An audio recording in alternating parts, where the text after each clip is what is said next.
All right, Mark, we are back. This is the third edition, my man. River City Rundown. How you feeling? I'm great, man. It's exciting to be back on the show, and wow, three episodes, man. It's crazy just even thinking that we're on a third show.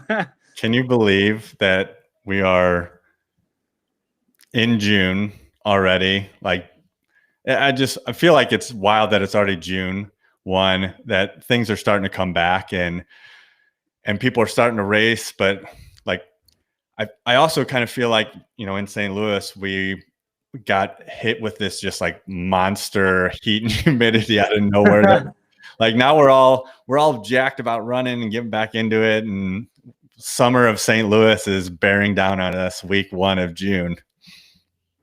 Hardest thing, man. I think every year we always struggle with the adjustment period of just being able to run.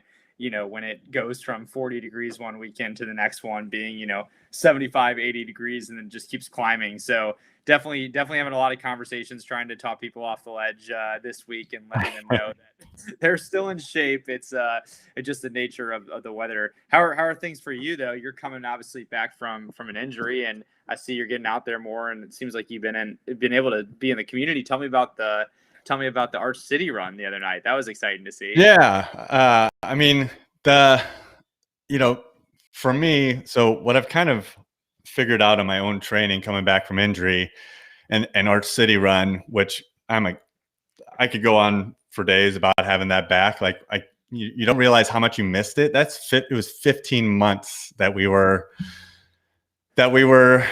without it, and that's a long time. You don't realize it because we were all dealing with this together. But last March was the last time we did it. But in terms of like my injury, I think I've purposely been running more trails. I almost exclusively trails, to force myself to hike, and it exposed me completely to where I am running wise, running roads and having to run flat and at a somewhat decent pace. It's not 8:30 pace for me pre-injury was pretty easy, and 8:30 pace for me right now in the heat and humidity on roads without a hill that I have to power hike was really hard the other night. So, on my injury side, I still got a ways to go. I'm happy to be out there. But in terms of Arch City being back, man, dude, so awesome. And one of the coolest things, and like Arch City could die tomorrow, right? It could end. Jamie and I could fold it, and this would be why it was totally worth it. A girl, Hannah Kime, I believe is how you pronounce her last name. You might know Hannah. Yeah, we've met a few times. Yeah, she's awesome. And she ran with us like 2 years ago. I remember having a great time chatting with her 2 years ago. And that night, she met her fiance at our run. That's crazy. That's what they met. So we always go to Lewis and Clark. For people that are watching this or listening to this later, Lewis and Clark, there's a statue down on the Arch River front. We always run there, take a big group photo, and then run back to ITAP. And that's our group run once a month. And so he got all the way up on the top of Lewis and Clark, and her fiance now, Ian, was the person that helped her down. And that was it. Like, that is how they met, and the rest is history. And she was telling me the story, and I was like, I can be done. This could end right now, and it would all have been worth it, to see people meeting at our group run and falling in love and getting married. Like, how cool is that? So I love that. Like, I think about that all the time with just like Spivak training, or when I put events on. It's really like about there's something so exciting about seeing people become friends or be connected. I always thought about that with like college coaches, because they bring in all these different people, and then there's a lot of marriages that come out of it and different stuff. And to me, it seems very in a lot of ways, it's like you're saying, like it's so fulfilling, because all you're trying to really do is create community and create opportunities for people to have experiences. So it's not about us, it's about everybody else that right. Comes to it. So I'm glad to hear that story, and that's really cool. Another win for in-person dating on the running scene. So kudos to you, Hannah, and your fiance Ian, you said. I believe Ian. Yeah, don't quote me on that because I'm bad with names, but I'm almost positive she said Ian. So yeah, I mean, just the coolest thing ever, in my opinion. Just it's such a cool story, and actually, that kind of dovetails for me into what's going on with you. I saw the newest podcast came out, and that podcast was a dating app podcast, so that kind of like Yes. spins us right into that, doesn't it? Well, yeah, and it has a running connection too. Talk Oh, about okay. local running groups. They're both a part of the Happy Running Club, Oh, or gotcha. Happies, and Allison Cousins and Riley Foster, and they actually met through Happies, I think, or they met through teaching, I believe, one or the other. I know that they obviously go to Happies together, and they just became really good friends, and ended up, in this last year, it was right before the pandemic, coming up with this idea of starting a dating app, and essentially the dating app is. It's to bring more real life experience of just like actually talking to people instead of just getting on an app and messaging. Yeah. So it's called Approach Dating. They're out of St. Louis, and essentially what you do is you put like what you're like, if you're available, or if like what you're looking for, or whatever the case is. And so if we go out and we go running, and I run by somebody, and we're both on the app, I'll end up in that person's queue and actually be able to meet people while I'm actually doing the things I want to do, instead of matching with somebody that's cute and hoping that they like to run. So it's really cool, and I don't want to I don't want to spoil their fun, and not do its justice by telling it wrong. But if you're interested in learning more about Approach Dating, obviously check them out on social media, and also you can check out the latest Mission to Speed podcast. Shameless plug there for you. No, that's not shameless. That's what this is about. I mean, we should be able to plug our things that we're involved in, right? I'm going to shamelessly plug a couple of things tonight. Good. In It's my an easy way for me to learn more about you. right in my world of updates, I last year or 2 years ago, I should say, Jake Grossbauer and myself volunteered to race direct for the Ozark Trail Association, the Devil's Toll race, which was originally a hiking race, a two-person hiking race, and then we jumped in and said, hey, we should bring the hikers and runners together. So I'm pumped because that's been live, and that's coming up in October. It's a really great way. So one of the toughest trails in Missouri is the Tom Sauk section of the OT, and the highest point of Missouri is Tom Sauk. So it's kind of hard to run from Tom Sauk to Johnson Shut-ins by yourself. It's like a 30-minute drive. You got to get a shuttle. So the race, and when I say late race, that's very loose because it's not a race. It's a volunteer. Okay. It's a fundraiser for the OT. I mean, you can run as fast as you want and we'll tell you awesome job, but it's more about having the experience and just basically being able to get shuttled so that you can run the 13 miles and enjoy one of the toughest, most beautiful trails in the state. So pumped that that's back and at it.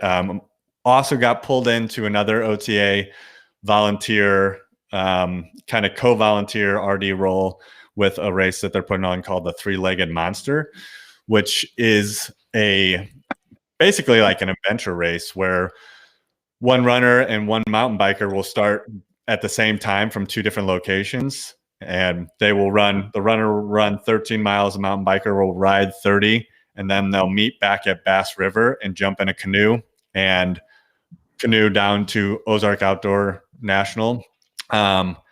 So I'm just pumped about both of those races. I'm a huge fan of the Ozark Trail Association. We have this amazing trail system that, unfortunately just doesn't have a lot of money coming into it, and they work their butts off. So I'm honored to be able to jump in and help them out and hopefully, raise some more funds for them and get more people in it. And then very shameless plug, but the Shippy is back in January. So after a year and a half hiatus because of COVID and changing dates of it, we're back. So I'm super pumped about that.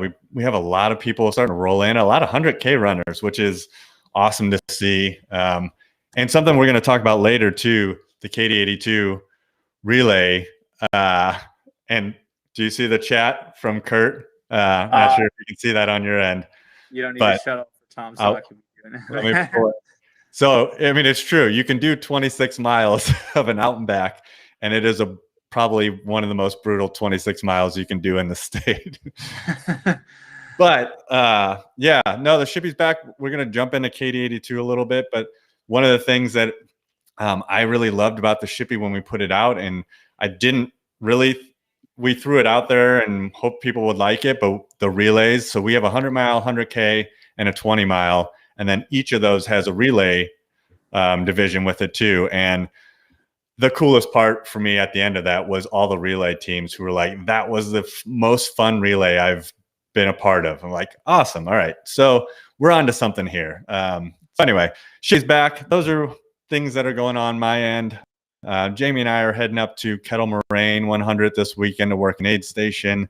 So that's going to be super fun, especially getting to see some of the local people who will be up there running. And then there's actually some big name kind of pro runners that are coming through. So it'll be a fun weekend. That's awesome. Yeah. Well, congratulations on, being able to bring back your event. I know that you guys, were really wanting to get back out there, and I'm super excited that that's going to happen. And hopefully we'll get some spew out training athletes to be represented too. Right. Anything else going on your end? For us, we were kind of talking about this off camera, but with spew out training, we're all gearing up for Macklin Mile in just about, I guess, 2 or 3 weeks. And so one of the reasons, why we are doing some time trials, if you follow our social media, is because there's not a lot of racing opportunities right now.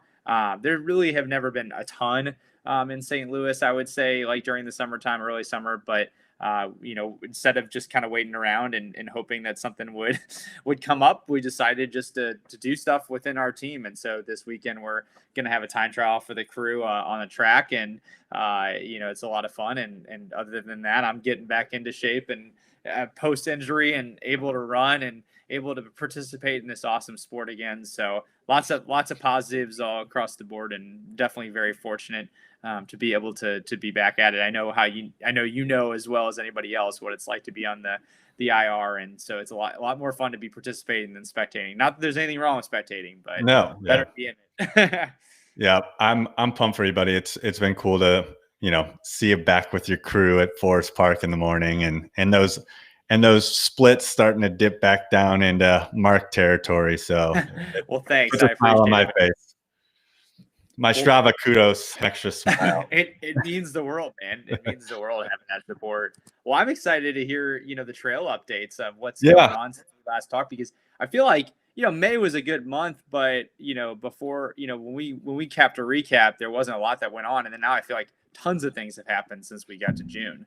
Yeah. I mean, so not a ton in May. I mean, we had 2 races kind of locally. We had some cool stuff that went down with local people. But one of the bigger trail races, and another slug event that's been going on forever, is the Berryman 50-miler and Berryman Marathon. Jamie and Arch City has done an aid station there for, I guess, 4 years now. So that's an event we always get excited about. We have a great aid station, which is at Brazil Creek down there, which is a cool spot to be on the race, because it's the last 10 miles of the marathon, the last 10 miles of the 50. So, and the crews and everybody can come in there. So it's just a really fun spot for us to be. So yeah, anyway, the 50 milers sent it this year. And I don't know if we've discussed much about the Columbia, Missouri crew, the trail crew down there.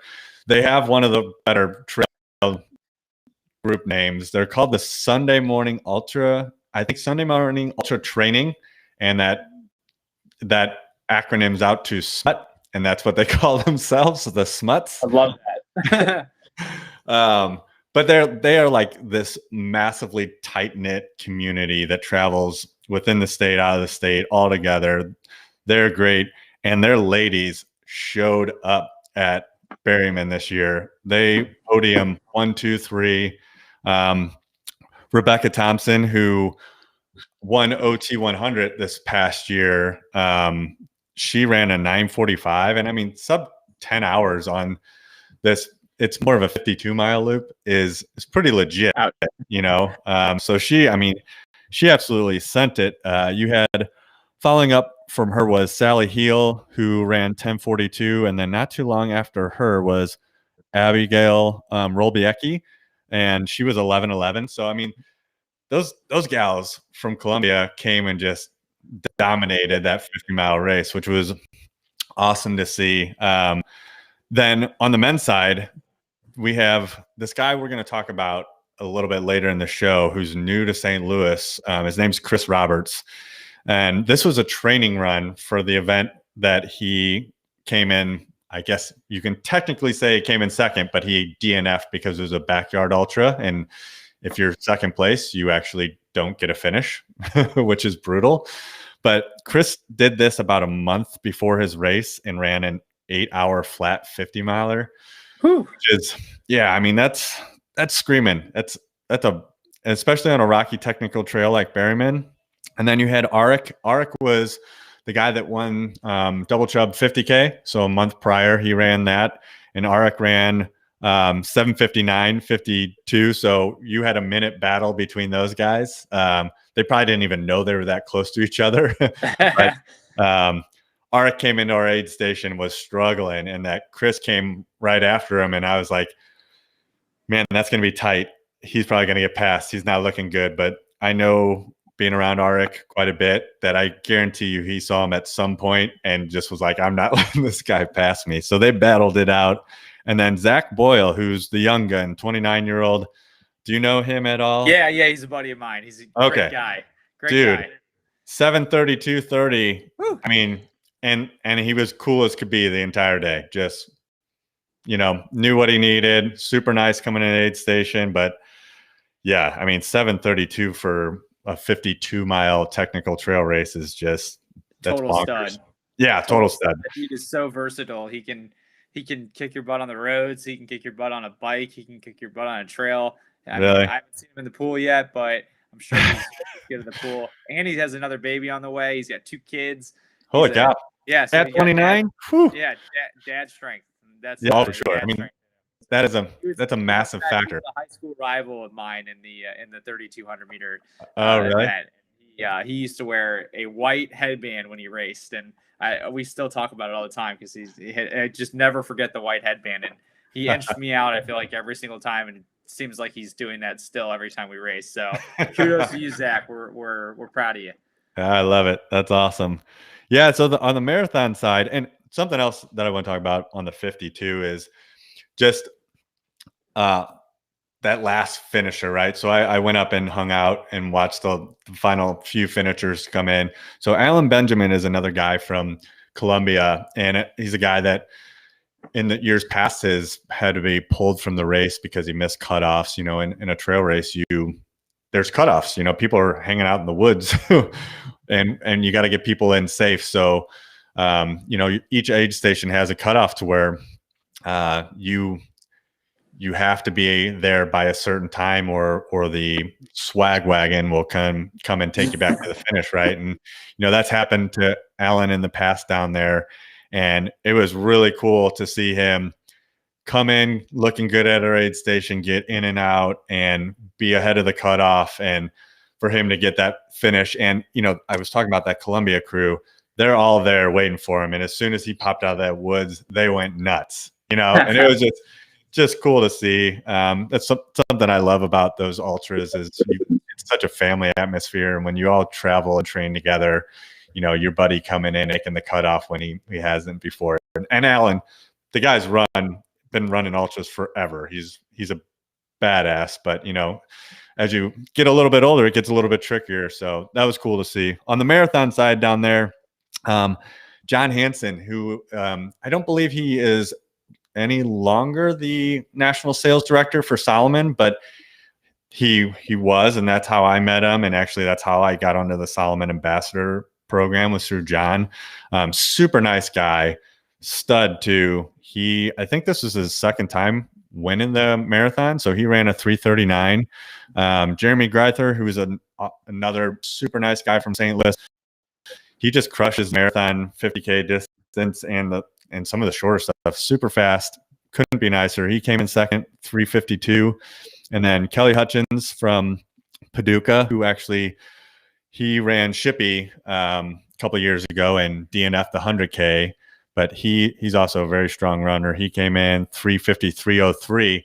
And from what I heard, Kelly and Jeremy, and you don't see this often in trail races because people aren't that close, but they were literally sprinting it out at the finish. I mean, Jeremy beat him by 4 seconds. So, oh my gosh, kind of fun to see. And then on the women's side, we had Lauren Hendricks, who just a stud. She crushes these 25K marathon trail races in the area. She came in first with Stephanie Hill 2 minutes back of her, and then Heidi Williams, who I think a lot of people locally know, dietitian. She's a badass too. She's coming off of, I think, her second baby, so just kind of getting back into it. She came in third place, and she was in our aid station in fifth place because she took a wrong turn. So, those last 10 miles, she put some work on and came in to take that podium spot. So that is Berryman in a nutshell. A great race again, always a blast. I highly encourage anyone to put that race on their calendar. And if not that race, just go down to that trail because it's amazing. It's probably one of the more popular trails of the OT where people from St. Louis kind of go down and train. The other race we had, which is a new race by Fleet Feet. Fleet Feet puts on a lot of their races out at Quiver River State Park. It looks like they added another one to that mix, which was a 10K, which for anyone, that's going to listen or watch this later from our area, that 10K distance is a great distance to get your feet wet in the trail running scene, right? And Fleet Feet does a great job as well. In terms of how that went for people, Nate Quest, who is, I don't know if do you know Carrie Eldred or do you know Nate at all? Know the names on social media. I don't know them. Yeah, so we got to meet Nate when we were training last year for kind of our OT adventure. He's a good friend with Carrie Eldridge, who we're good friends with, and dude is fast. He's wicked fast, and he ran 47:24 to take that. Philip Thomas came in 50 minutes right behind him, and then Ryan Brinker right behind that on the. Got to Brinker, good job. See, I don't know Ryan. Ryan's a great dude. Yeah, Ryan is he runs with the Fleet Feet Club, but he's a chiropractor at back pain. I forget the exact name. I'm sorry, Ryan, if you're listening, but trying to give you a promo here. So good dude. Helps the community. Good. I mean, that is probably, it's funny you say that. That's like one of the common questions on Arch City is, can someone recommend a good chiropractor? So, I always recommend my best friend, who is also he's one of those guys, Mark, and you probably have these friends, right? Who Matt ran for Vianney. I don't know if he did cross country and track, but I know he did track, and he also played racquetball with me there. And he's one of those guys where if he ran all the time, he would be a pretty fast dude. Like he'll go out, he won't run for like a year and then go run, 4 or 5 miles at 7:30 pace or something. It's like, damn it, dude. So, it's cool to have those people in our community who are also runners, who are chiropractors, because my dad's a chiropractor and I love him and I go to him all the time. But when it's a running related injury, I go to Matt because he's a runner. He knows, he understands it. Yeah. He understands it. So yeah, Ryan, good on you. You are on the list of people. Get on ACRC so people can shout you out. But on the women's side, it kind of not ran away with it, but Haley Delgado ran 57 minutes out there. Lisa Kennedy was 3 minutes back of that. And then 4 minutes back of that was Abigail Flugie. So it looked like it was a great first year event for Rockin' Roots. With Fleet Feet, they have such a great database. Anything that they do. Jules is such a great race director too. Swag's always great. They've always got a great after party. So any Fleet Feet trail race is going to be a good day. So I'm excited to see where that one will go. In a 10K in May when it's getting hot, is a good distance to run as well. So that's it kind of on the trail side of races. But I kind of touched on a few things that people in our community did who are typically more of the trail runners. Nicole Fleming, who was going to try to jump in the chat tonight, but I think she had a client that ran late. She is an absolute animal. And I just found out about her this year from a buddy down at the lake. And so got to chatting with her a little bit. She attempted, so, we talked about fastest known times in the last episode. We're going to jump into it a little bit later here too. But the fastest known time on the OT is just got bumped down again this year. Well, Nicole went to set it unsupported, which means you carry everything on you the entire time. And she attempted this in December, which is just batshit crazy. I mean, you're talking could be camping in 20 degrees, and having to carry everything on you. So when you do it in the winter, you're carrying even more on you because it's super cold and you got to keep yourself warm at night so you don't get hypothermia. So anyway, she ended up bailing on that attempt, which I think was probably a very good call for her survival as a human being. But she went up and ran this race, and it's called the Infinitus. It's in Vermont. JT Hardy, who is also a local guy, kind of the Washington, maybe Sullivan area. I think he holds the course record in the 250 miler for the men. She placed first place overall this year for the women. So 250 miles in 112 hours and 23 minutes. Took first place overall. Just like mind blowing to me.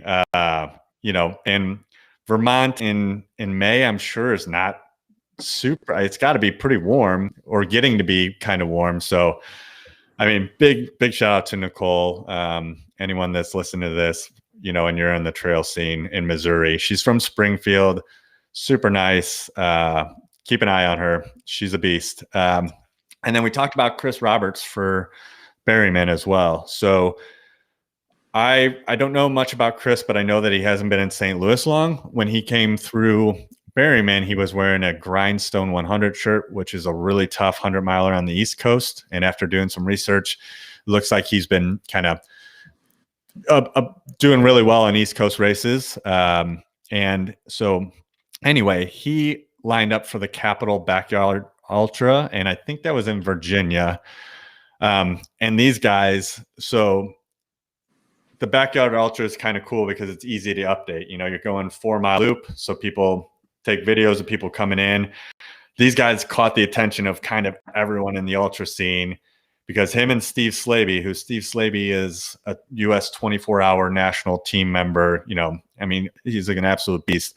Him and Chris were just dueling it out. They ended up running, Chris ran 56 laps, so that's 233 miles.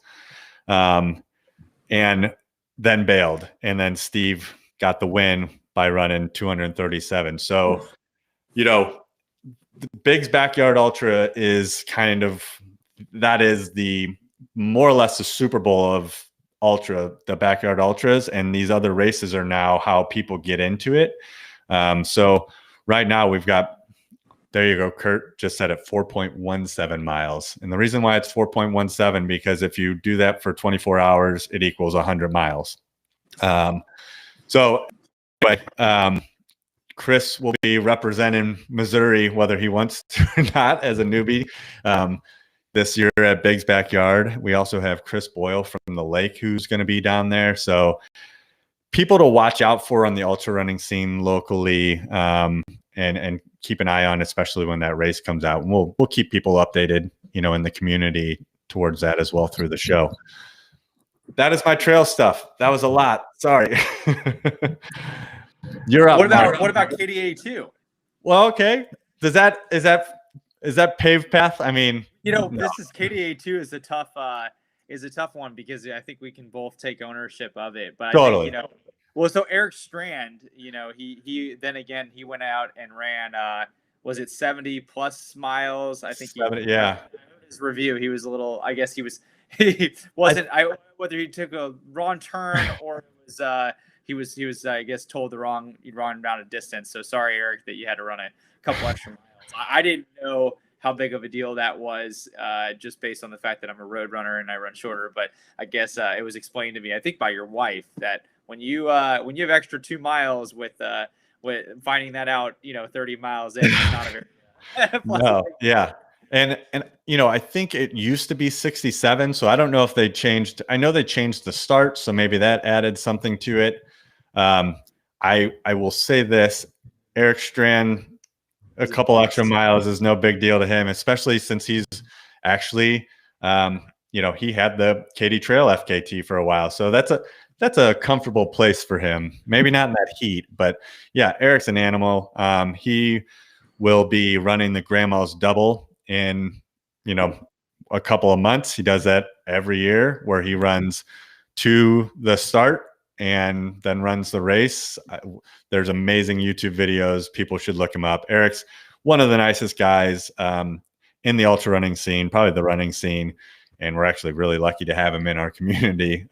Dave Murley is another person who did the solo, and Dave was out there for a long time, and he had a really nice post that, the Go staff was kind of hanging and waiting for him at the end. I don't know if the heat got to him or his ankle. I think he hurt his ankle pretty bad. It was pretty swollen up, but that's a beastly effort by Dave. Dave's a super nice guy, super funny guy too. So those guys on the ultra side, yeah, massively huge. And then just in general, this is stuff we can both speak on. Everyone loves the KD82. As much as everyone talks about surviving it because of the heat, it's a great event. I mean, it's a fun day. I've participated. Have you ever participated, Mark? No, I've never participated. I've Other than MC? I haven't participated in it. You were the MC one year. Yeah, I have a love-hate relationship with that event. I love it in the sense that it's a great community, booster, and it's a very solid event. They do a great job with it. But from the coaching perspective, I'm not a huge fan of my athletes doing it because I've seen a lot of injuries out of it and things like that. And so I'll give a shout out to Livy Williams, who came to me. She's one of my athletes. She came to me and really wanted to do KD82 with several other my athletes, and I was pretty honest with them. I mean, I just kind of said to them, no. I was like, I don't think you should do it. I was like, because we're training for the Mackle Mile right now. And They were like, yeah, we love you, Mark, but we're going to do it anyway. And so they made their name for the race, Running Rogue, because they knew that I was not approving. I love it. I did approve of it. I cheered them on throughout the day, and they did really well. So proud of them. And I know they enjoyed the event, but definitely a love-hate relationship, but a great event. And it gets a lot of people out there. I think gets people out there that might not be as consistent year round with running in general. Yeah.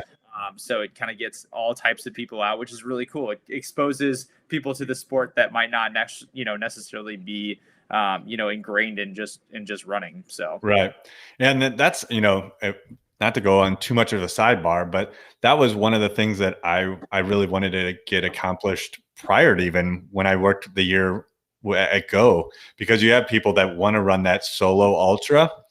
And for me, that was such a great opportunity to expose the people that you're talking about who are getting exposed to runners who run more consistently. But then even if the ultra side of it was promoted more and became a bigger part of it, then you would be promoting, those kind of everyday runners are seeing elite runners hammering. See that maybe they do a little more. And then both of those parties would then be seeing the ultra runners, and it's all in one event. And it's like, man, that's such an opportunity to expose the whole community to different aspects and whatnot. It's something I still would love to see done, is for Go to really grab a hold of the ultra side of the KD82 and, put some good aid stations out there and really promote that. Because if there's a couple of people that don't, a couple of people sign up for it and it's not really promoted every year.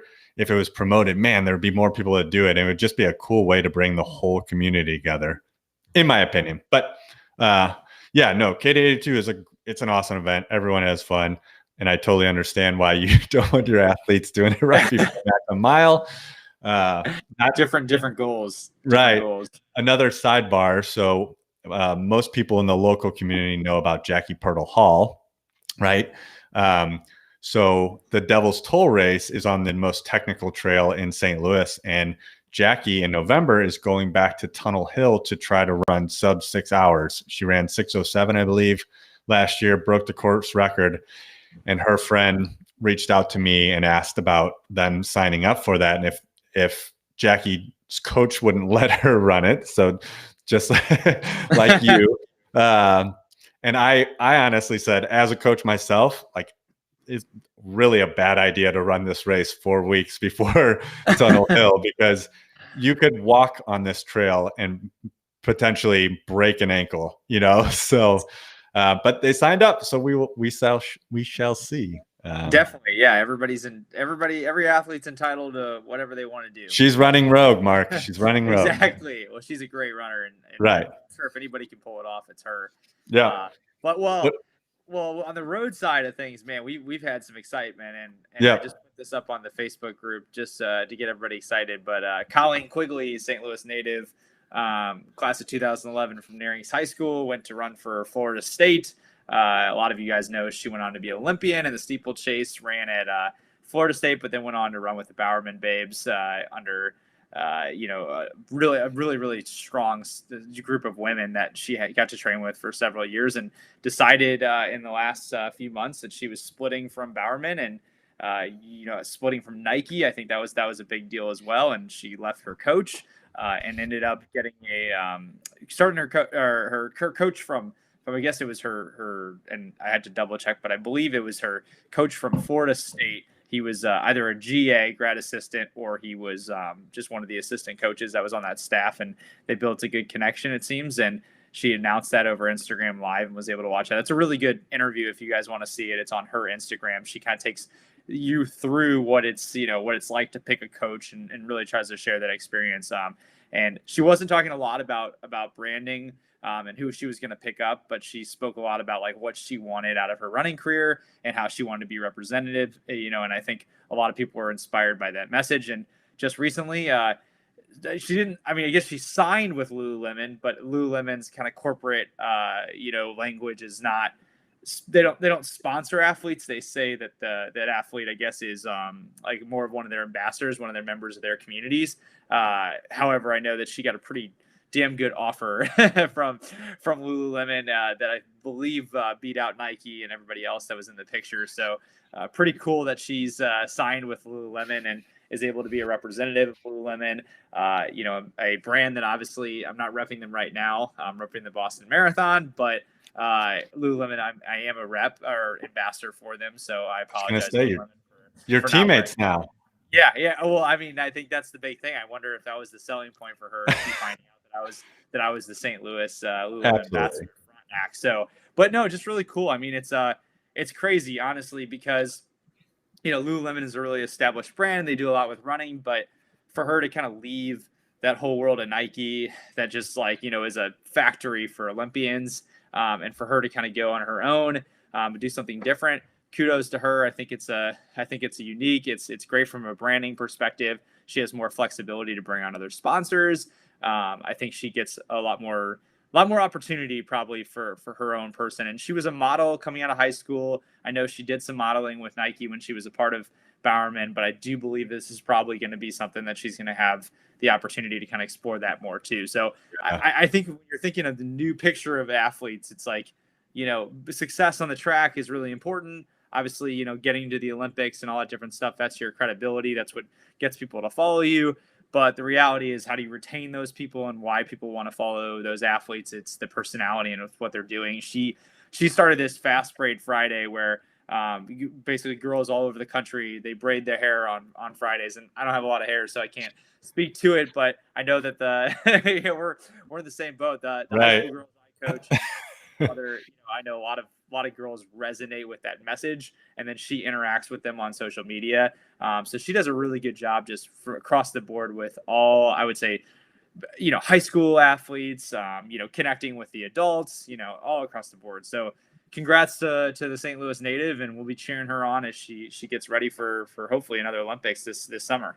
Yeah, I completely agree with you. Like, I think what she did is going to 100% change, or is maybe the stepping stone to where we're going to see a big change in sponsored athletes or ambassadors, or however you want to look at it, or professional athletes going forward. You know, I mean, those who have engagement like she has on social media and who are so connected to her fans are going to have more opportunities to make deals with certain brands like Lululemon, or brands that aren't necessarily, you know, Nike, Puma, Adidas, that, you know, fit into the space but aren't specifically running brands, you know. So yeah, big kudos to her. There's another athlete. She's a hurdler. I forget the name. It's, you know, we were just talking about her last night actually.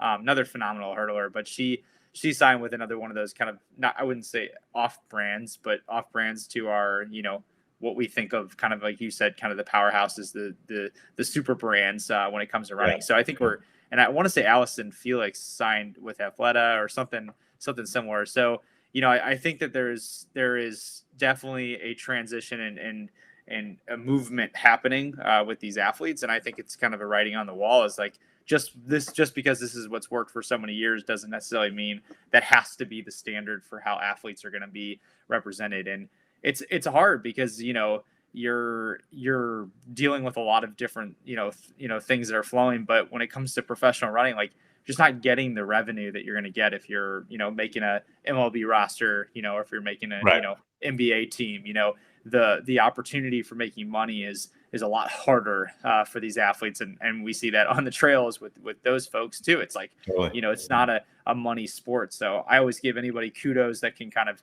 do both sides of things, because they have every right to get their fair, you know, share of the piece of the pie for sure. And exciting from the St. Louis perspective, just having somebody who's kind of paving the way. So kudos to her. And she also this is a good segue because she participated in the Festival Miles when she was in high school. Nice. Was a phenomenal high school athlete. I want to believe she won the mile her senior year. She was quick. She got a lot faster, I would say, in college, but her dad just trained her so well in high school, and she didn't peak in high school, went to college and got faster. But Festival Miles, I'm a member of the board and have been a part of the event basically since the inception of the event. I didn't go to the first year, which was in 2008, but I started going in 2009. Ben Rosario was the owner of Big River Running Company at that time. He had started this event. He needed to get some people from the high school scene out there, and he had asked me actually to do the video cameras because I had a video camera, and so I filmed kind of the first few events that they put on, and then just try to stay connected with it since. And then in the last couple of years, have been the opportunity to join their board. But what the Festival Miles mission is really, the goal behind it is to bring really good track, you know, just great racing. Very competitive all the way from middle school all the way up through the pro fields, but having a greiter purpose for this meet. It's a bang, bang, bang quick event. It's 2.5 hours. You're not going to be sitting in the sun all day like a normal track meet. You know, it's over fast. And when I mean it's over fast, it's a blink of the eye. You're already watching the St. Louis Track Club Men's Elite Mile, you know, and watching those guys run sub 4 miles. But they choose an athlete every single year that's in need in our community, which I think is really, really cool. Just the amount of money they've been able to raise for these different athletes over the years. Every year I can't say the final number this year. I know that they're still finalizing it, but at the event, they did announce that they were at 11,000 on event day for the athlete this year. And so Lakeisha was she was a high school teammate of Matt Helbig's. You know, she got shot in a random just act of, you know, just a very cruel thing that happened. And she, you know, has had some tough circumstances in front of her. Her goal is to walk again. Her goal, like she said, actually at the event, is to get to her finish line and be out there. I know her family was out on the field, and they were just very appreciative of being a part of the event. So, you know, it's obviously it's a great event from the perspective of it's great track and field, and it's awesome running. It's very well produced. I mean, They have an awesome venue over there at St. Louis University High School. But really, more than anything, the impact it makes on our community each and every year. And I always feel like we always leave that event and we think, man, like, this is what the sport's all about. Wish we had more of this. And it inspires me to want to find ways and opportunities to be more involved in our community and think of these kind of things. You see it with putting on Shippy, and I put events on in the past. It's like just being able to do stuff and get people out there,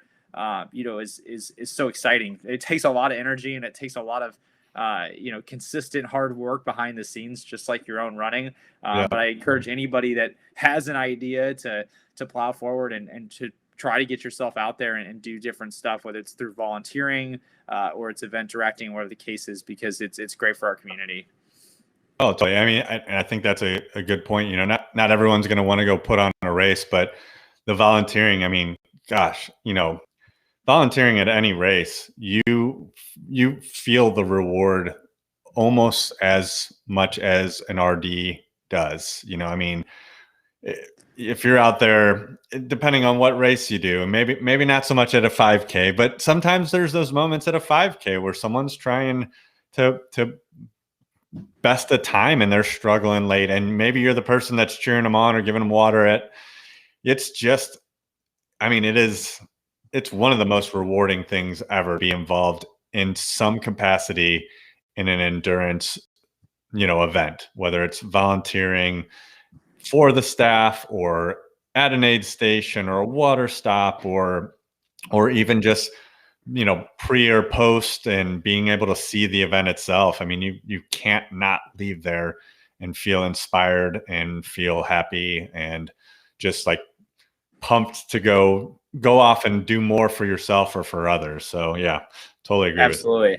With and on just piggybacking on the festival miles, there was a lot of impressive running that came out of it. And just to give you guys some perspective, in the mids pro field, Nick Willis, who's a several-time Olympian, he's just an overall stud. Yeah, he's from New Zealand, I believe. New Zealand, yeah. He's just an incredibly fast runner, but is just a big name in the sport. I mean, getting him was huge. I believe we had 6 guys under 4 this year. Brett Meyer took the win.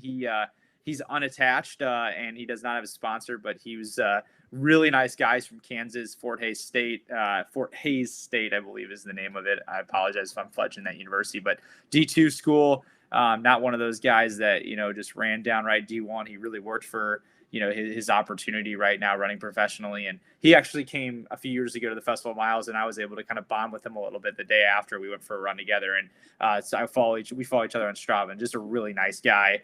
So just seeing him jump in there and, be an unsponsored runner and take the win with 3:56 awesome. was really exciting. But all across the field, I mean, we're talking about the high school races were incredible. And it's something that really stuck out to me in the high school races that was really exciting was there was an athlete who came from Delaware. And the thing is that a lot of these athletes that show up to run the Festival Miles, I mean, you're getting athletes from all over the country. And this year we didn't have Illinois because they still have their season going because of COVID. There's a lot of different things that are happening right now.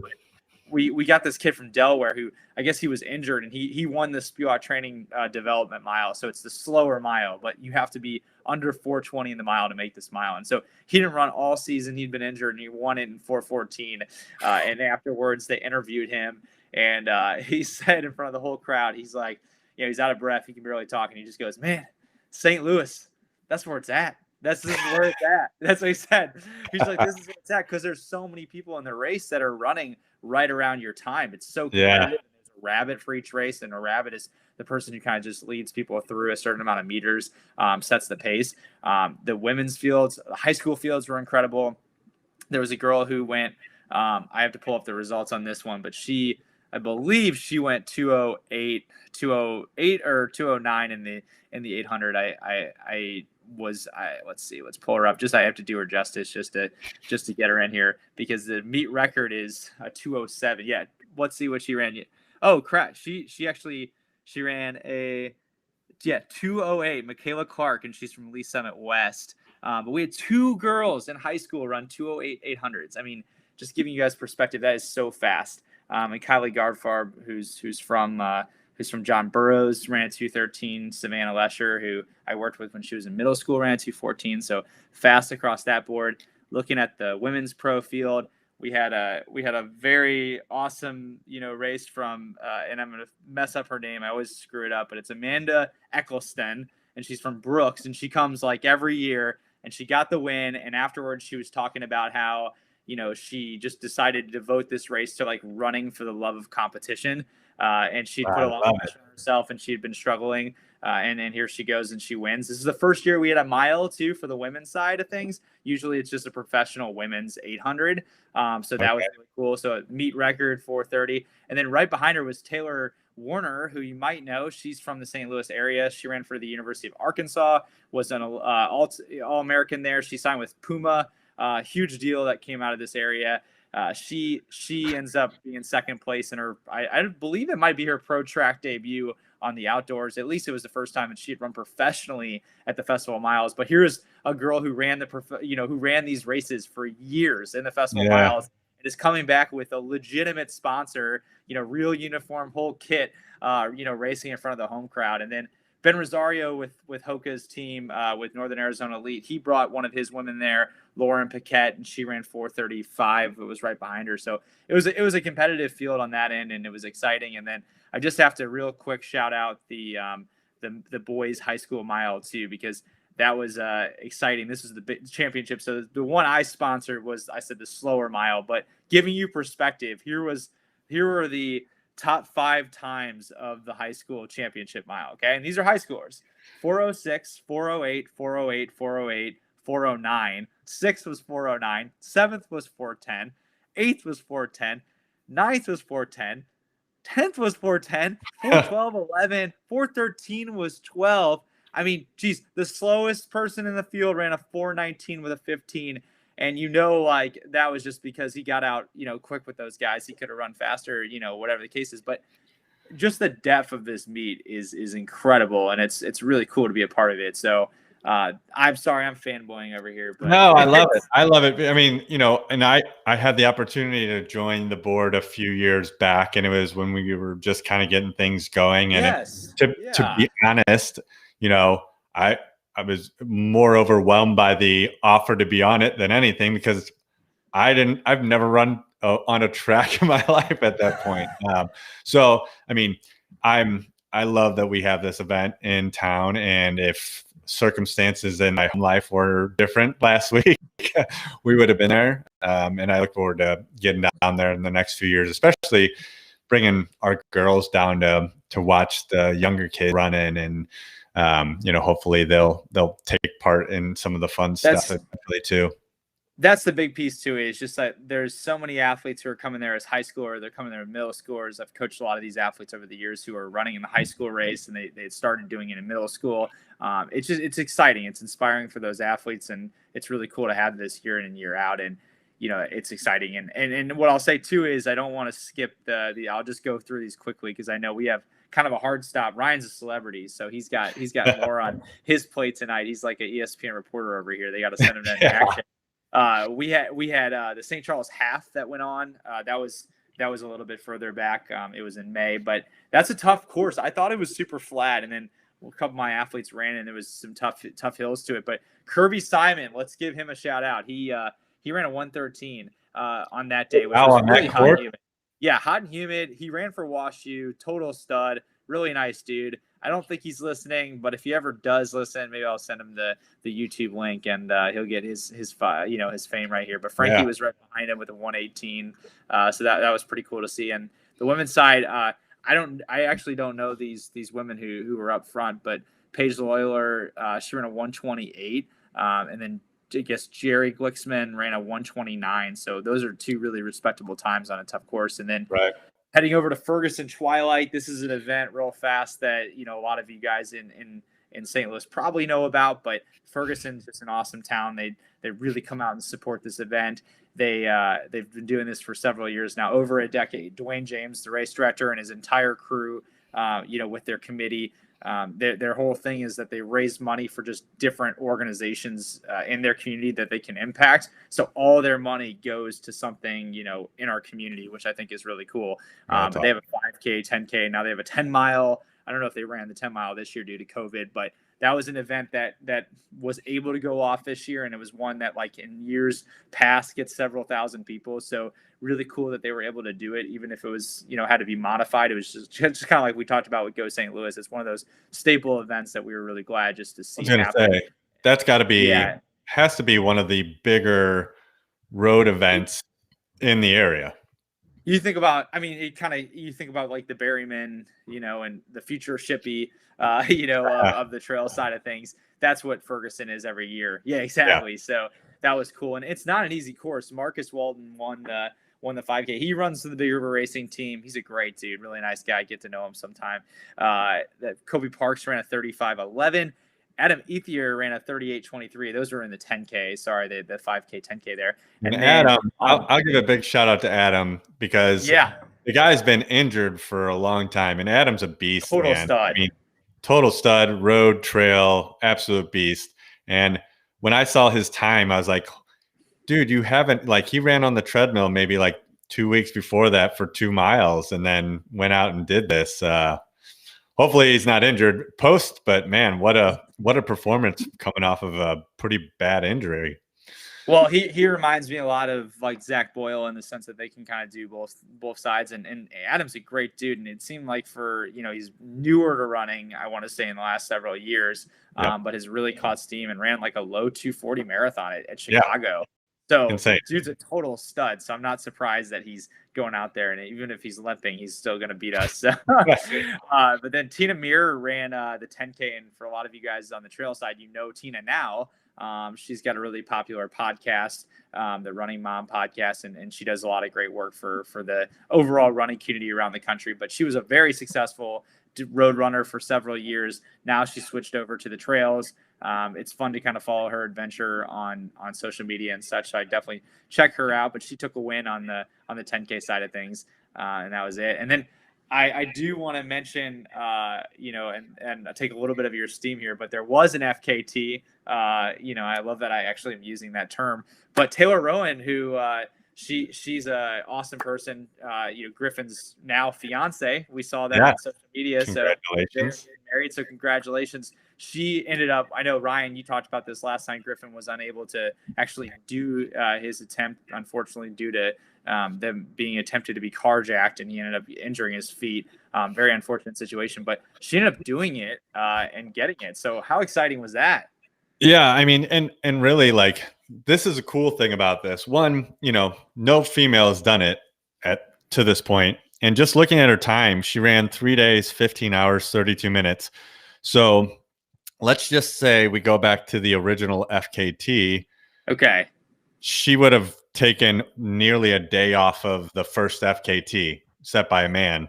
And, Eric Strand took it down after that. And Taylor was only an hour-ish behind Taylor or Eric's time. And, people have taken it down from there, but she's 14 hours off the current record.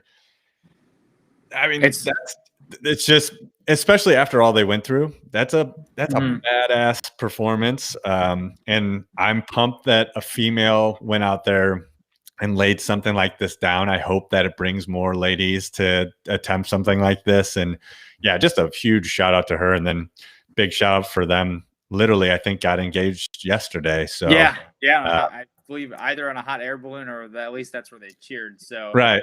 No, and I just want to say, like, yeah, like how incredible was it that they were actually able to do that? Something positive was able to come out of such an unfortunate situation. So kudos to both of them. So as we wrap up, Ryan, what's up? Coming up for their. What's wild? We don't have a whole lot coming up on the trail side. I mean, and I threw this in here as trail, but this weekend, the Lotto Endurance, it's a marathon in 6 hour. I guess it's more trail ultra, but it's actually on cart path on a golf course. So the marathon, if you guys are looking for a marathon and you want to sign up, that might be one to jump in. I think it starts at midnight. So it's like a midnight start, run through the night kind of thing. And then we have Dark to Dawn, which is on a trail out in St. Charles, I believe. They've got a 10K in 6 hours, same thing. It's got a midnight start. So right now in the trail scene, what is happening is everyone is more or less, trail and ultra scene is training for early, it's kind of like the marathon scene on the roads. Like people are getting their butts kicked with the heat and humidity so that they can go and crush a trail race, trail race marathon in the fall. So that's kind of where we're at with trail stuff right now. Lots of fun stuff, man. We'll look forward to chatting about that next time, hearing the results. And real fast on the road side, we have the Macklin Mile coming up at the end of June.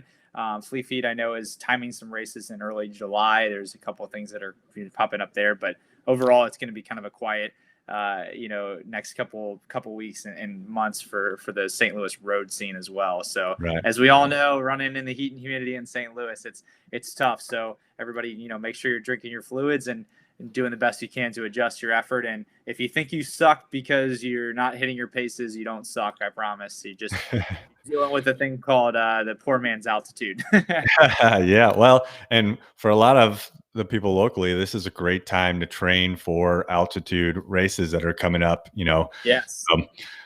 Maybe next week or next month, we're going to have to bring somebody on and find some things to chat about, because our scene is light right now. So, but yeah, that is this month's edition, right? This was great.